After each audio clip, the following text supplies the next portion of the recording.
317 GO రిపోర్ట్ను CS శాంతికుమారికి ఇచ్చి దాని ఆధారంగా ఉద్యోగులకు సౌలభ్యంగా నిర్ణయం తీసుకోవాలని సీఎం చెప్పారని జేఏసీ చైర్మన్ జగదీశ్వర్ అన్నారు. గత ప్రభుత్వంలో వచ్చిన జీవో వల్ల ఉద్యోగస్తులు చాలా ఇబ్బంది పడ్డారని గుర్తు చేశారు. కుటుంబాలకు దూరంగా ఉద్యోగస్తులు పనిచేయాల్సి వస్తుందన్నారు.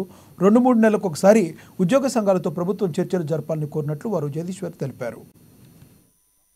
317 జీవోని సబ్ కమిటీ రిపోర్ట్ ఇచ్చింది.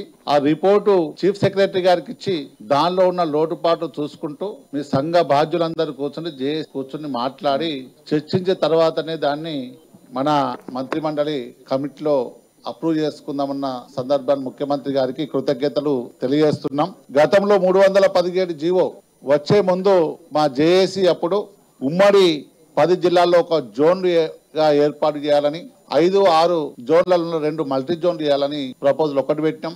అలాగే 5th జోన్లో 2, 6th జోన్లో 2, హైదరాబాద్ 2 జోన్లు మొత్తం 6 జోన్లుగా ఏర్పడితే ఎక్కడి వాళ్ళు అక్కడ ఉంటారని చెప్పిన సందర్భాన్ని అలా చీఫ్ సెక్రటరీ గారు గుర్తు చేశారు. కానీ అశాస్త్రీయంగా 5th జోన్ నుంచే 6th జోన్, 6th జోన్ నుంచే 5th జోను ఏర్పాటు చేసి చాలా మంది ఉద్యోగులకు బాధను కల్పించి స్థానభ్రంశం చెందిన సందర్భాన్ని ఇప్పుడు చీఫ్ సెక్రటరీ గారికి తెలియజేశాం.